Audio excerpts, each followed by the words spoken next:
Welcome back once again, all of my low carb friends, and for those of you who are here for the first time, welcome. Today I have another very easy keto recipe for you.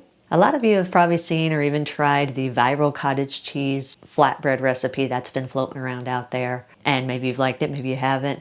I personally have tried it and haven't really had a whole lot of success with it. The first time I made it, it stuck to my paper, and the second time I made it, I got the edges too brown. And then when I made it again, it just wasn't the taste and texture that I really wanted.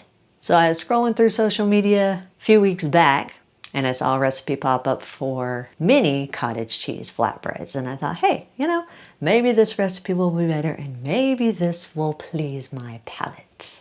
So today, that is what we are going to do. I am going to try to make mini cottage cheese flatbreads and see if I actually like them. So if you want a printable version of this recipe, you can check out my website at janetsdeliciouslowcarbkitchen.com. You can find a printable version of this recipe and other goodies there for you. The original recipe that I am following is from another YouTuber called Serious Keto, and I will leave a link in the description to his YouTube channel. And if you want to help support this channel, you can scroll down in the description of the video. You can see some affiliate links. Anytime you purchase anything using those affiliate links, a small portion of your purchase will go to me and help support the channel.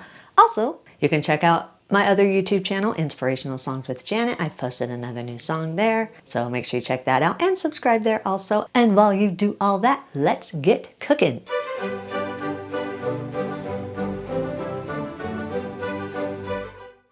Preheat your oven to 350 degrees. Lightly grease 6 4-inch diameter silicone burger molds and place the molds onto a baking sheet so they're more sturdy. If you don't have any silicone burger molds, then I'll leave a link in the description to the ones that I use. This will not work if you just try to scoop it out onto a lined baking sheet. The batter is way too thin and it'll just all run together and not cook up right. Place 285 grams or around 1 cup of cottage cheese in a large blender.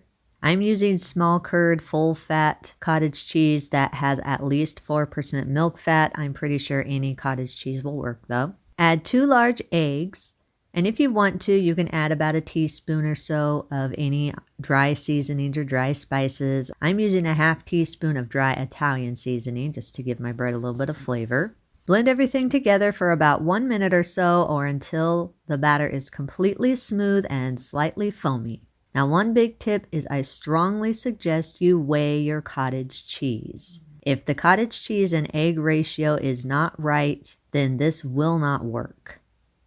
Once your batter is smooth and lightly foamy, then divide the batter evenly between your prepared silicone molds.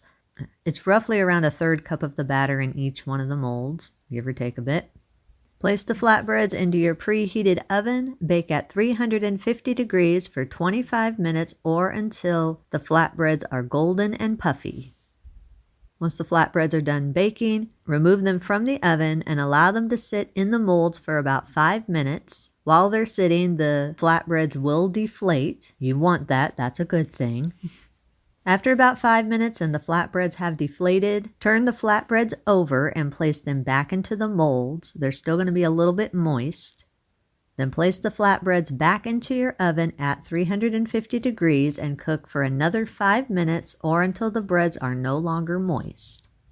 After about 5 minutes and the bread's no longer moist, remove it from the oven. Then allow it to cool in the molds for another 5 minutes so you can make sure it's nice and firm. After 5 minutes and the breads are firm, transfer them to a wire rack. You can use these warm, or you can do what I did and allow them to cool to room temperature. You can use these for sandwiches or basically any recipe that requires flatbread. All right, here we are with my yummy flatbread. There it is. See, it's nice and soft and flexible.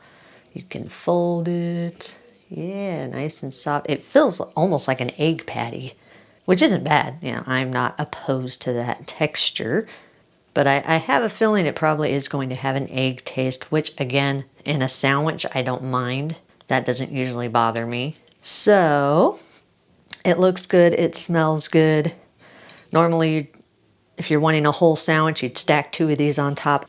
I just cut 1 in half and made a half sandwich here, but you can see that, if I can get this, hold it here, you can see that it holds the filling good. It's not falling apart. It's nice and flexible, which is really cool because you can fold it in half, make like a taco or something like that out of it if you didn't want an actual sandwich. But yeah, so I just have ham, cheese, and avocado on this. You, of course, can put whatever you want on your sandwich or use your flatbread in any recipe. It doesn't have to be a sandwich. But we want to see what it tastes like. So let's see here.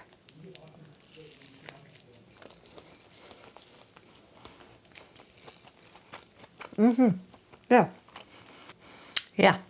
That's good. That is good. I like that. I like that as a bread substitute. It does have a little bit of an egg taste, but really once you have your fillings and stuff in it, you don't even really taste it. I mean, I don't really taste it overpowering or anything like that. It mixes really well with this ham and cheese and avocado. It kind of makes it have a feel of almost like a breakfast sandwich. Or if you're like me and you have breakfast for dinner, it'd be a dinner sandwich.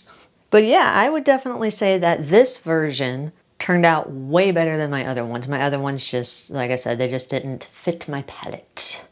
But this fits my palate nicely. It's very pleasing to my taste buds and the texture is nice. The texture doesn't weird me out or anything. So I would definitely say that this version is a thumbs up for me. It's a definite yes.